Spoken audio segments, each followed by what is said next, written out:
se ha convertido en una cruz, un estigma, una sombra, y lo sometieron a interrogatorio. Al comprobar que no había muerto, esta columna se titula El culpable es la víctima y tiene que ver con un caso realmente dramático y terrible que se ha agitado muchísimo, muchísimo en Colombia, por supuesto, y también en España. En España hasta la desesperación.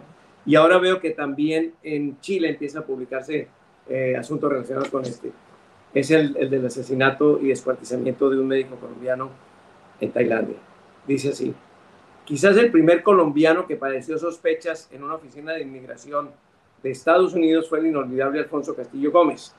Hace algo más de medio siglo, Castillo publicaba sus amenas columnas diarias en 2 periódicos y presidía el gremio de comunicadores. Querido por sus múltiples amigos, era un ejemplo típico de cartacachaco, dados sus lazos de familia en Bogotá y Cartagena. Una vez al año acudía en visita paterna a Boston, residencia de su hija Rosario. En uno de los viajes, Castillo decidió llevar a Rosario su plato favorito, el postre de nata santafereño. Aparecían quizá los primeros brotes del tráfico de drogas, lo que explica que a los inspectores del aeropuerto de Miami les llamara la atención un frasquito con una sustancia blancuzca y pegajosa en el maletín de mano del pasajero. De inmediato metieron al viajero en un cuartico y lo sometieron a interrogatorio. Pese a que Alfonso manejaba un magnífico inglés, le quedó difícil explicar a los agentes los componentes del menjurje, es decir, que la leche natural, todo esto en inglés, sin pasteurizar, crea una cortina flotante y grasosa, y que esta madurada en anís, revuelta con yemas de huevo, endulzada seriamente con almíbar y salpicada de uvas pasas, no solo es apta para el consumo humano, sino deliciosa. Los funcionarios ordenaron a Alfonso que tomara una cucharada, lo observaron y media hora después, al comprobar que no había muerto, el policía más valiente se avino a catar un trago en medio del horror y el asco de sus compañeros. El resultado, relataba Alfonso, fue que al pisco le encantó el postre, convidó a los otros a que lo probaran, decomisaron el frasquito y entre los 3 se engulleron hasta la última pasa. Su conclusión: yo fui el primer colombiano retenido en la aduana gringa y privado de una sustancia con la que pretendía atravesar la frontera. Esa es la versión de un humorista acerca de cómo nació hacia 1970 el prejuicio internacional contra Colombia y los colombianos. En la década siguiente el chiste perdió su gracia. Los narcotraficantes, otros delincuentes y miles de personas ingenuas, engañadas por los mercaderes, se encargaron de extender su lamentable fama y apoyarla con hechos criminales. El resto corre por cuenta de las narcoseries de televisión. Aquello que empezó con un dulce equívoco se ha convertido en una cruz, un estigma, una sombra que persigue a quienes portamos el pasaporte con el cóndor en el escudo. No es infrecuente que en las historias de crímenes aparezca algún personaje colombiano, pero nunca ocurre que él sea el bueno de la película. Como si faltara el ejemplo, esta semana cayó en Ecuador un grupo de colombianos acusados de participar en el asesinato del candidato presidencial Fernando Villavicencio. La nueva modalidad de desprestigio, es decir, colaboración en delitos de regambre política en otras naciones, ya tenía como antecedente el asesinato del presidente de Haití en 2021, a cargo de mercenarios reclutados en una tierra, esta tierra nuestra, que merecería ser conocida por cientos de aspectos positivos, desde su naturaleza y sus paisajes, hasta la laboriosidad de sus gentes y su cultura popular.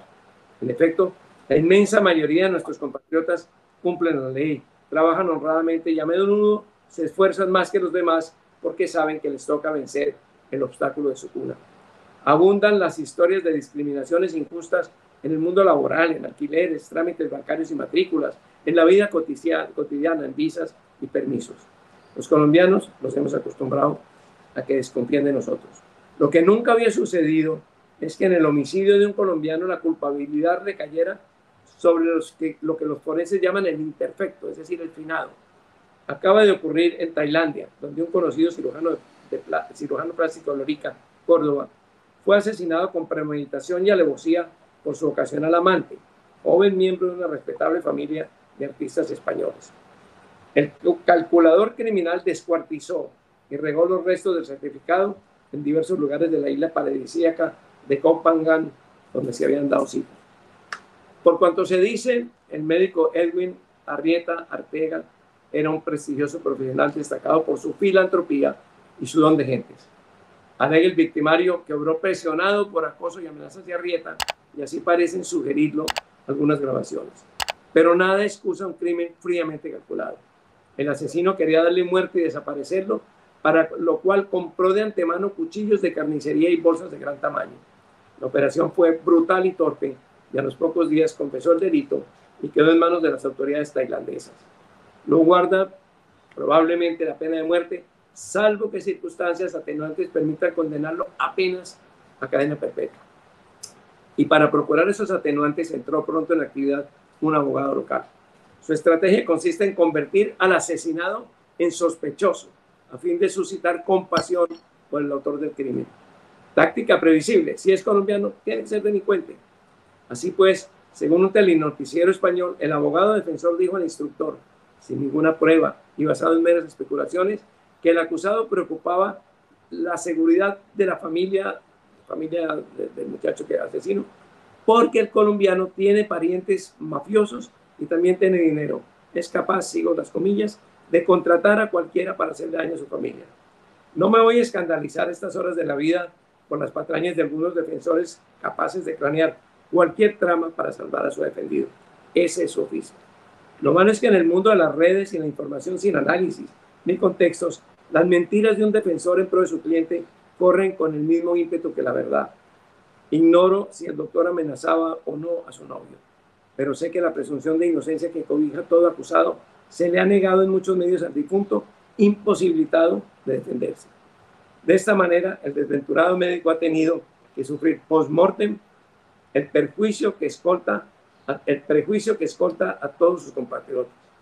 Hemos llegado al punto de que, si se trata de determinadas nacionalidades, se me ocurren 2 o 3 más, la víctima es el culpable. Esa es la columna sobre el caso del doctor colombiano que fue asesinado en Tailandia y que, repito, ocupa todos los titulares de toda la prensa española, donde yo me encuentro ahora, muchos en Colombia y en otros países. Lo descuartizaron en defensa propia. Sí, sí. Tal cual así, increíble. Y toda la trama de defensa es horrible, porque dicen, no, es que lo que pasa es que ellos tuvieron una pelea y se cayó el doctor y se pegó en la cabeza y quedó muerto. Entonces el muchacho no sabía bien qué hacer. El muchacho desde 24 horas antes había comprado serruchos, cuchillos, 24 horas antes de que llegara a la isla el doctor. Entonces, por si se caía el doctor, por si se caía. Por si se caía. Entonces, pero lo terrible es que ya tiene igual peso en la opinión pública, o en muchos de la opinión pública, la versión de que si es colombiano el muerto es el culpable, o la versión que ha confesado el propio asesino, que ha dicho, yo lo maté y yo lo descuarticé y lo llevó a los sitios donde lo había matado y descuartizado. Esa es la columna. Para los que hemos vivido en el exterior o hemos viajado al exterior con frecuencia, siempre sabemos que el pasaporte colombiano despierta suspicacias, tristemente, porque al mismo tiempo conozco en España a excelentes compatriotas, grandes trabajadores y a empleadores que le recomiendan a un hombre, y si sabes de algunos colombianos, mándamelos, porque son gente que trabaja muy duro. Esa es la realidad dolorosa.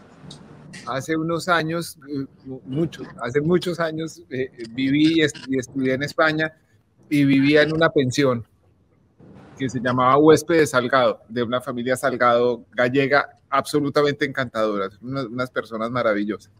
Y un día tuvieron la visita de un invitado de su tierra, de Galicia, y ellos me invitaron a la cena, pues a estar con la familia y con su invitado, era como una cena especial. Y el señor empezó a decir, Madrid está terrible, esto está lleno de ladrones colombianos.